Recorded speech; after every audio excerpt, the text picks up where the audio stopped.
Qu'est-ce que la Déclaration universelle des droits de l'homme? À l'occasion de son 70e anniversaire, cette charte a fait l'objet d'une rencontre courant décembre entre des élèves de l'école du Centre à Célestat et des bénévoles du CIDH, le Centre international d'initiation aux droits de l'homme. Tous les enfants de l'école du Centre, donc 280 enfants, passent à tour de rôle, chaque classe avec sa maîtresse, pour essayer de découvrir cette Déclaration universelle des droits de l'homme. Et tout à l'heure, on a vu effectivement que les enfants, pour la plupart, ils disent que c'est une découverte, parce qu'ils ne savaient pas que ça existait au niveau du droit universel. Le CIDH a été créé en 1982. Il a pour objectif de promouvoir les droits de l'homme et il dispose de nombreux outils comme une bibliothèque, des expositions et des jeux.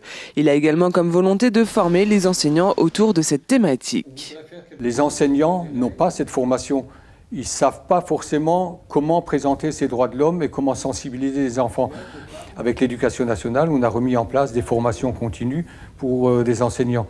Et on aimerait que cette dynamique de mutualisation, de pédagogie de droits de l'homme puisse être développée sur Célestat et puis ailleurs, parce qu'on est un seul centre en France qui existe ce type-là. Et puis on a aussi nos expositions et tout ça qui partent aussi dans d'autres régions de France.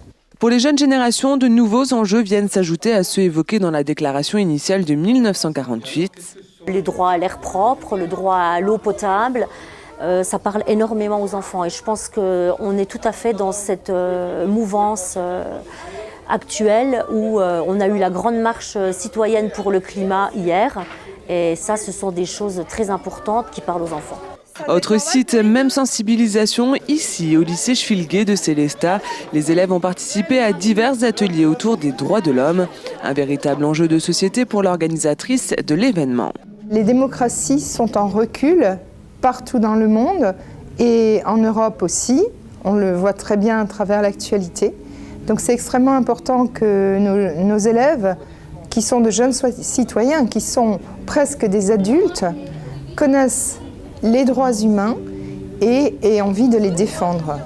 Alors, dans les principes, mais aussi dans leur vie quotidienne, de réagir, de ne pas être passif par rapport à ce qu'ils voient autour d'eux.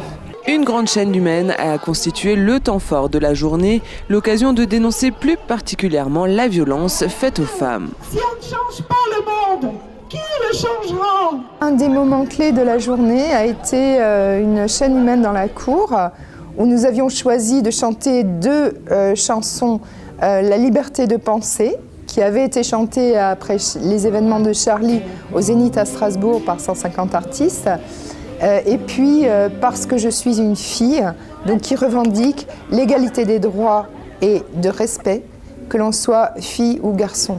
Ces festivités au lycée Schwilgué étaient organisées en partenariat avec le Centre international d'initiation aux droits de l'homme. Celui-ci avait pour l'occasion prêté à l'établissement une exposition autour de l'humour et des droits de l'homme.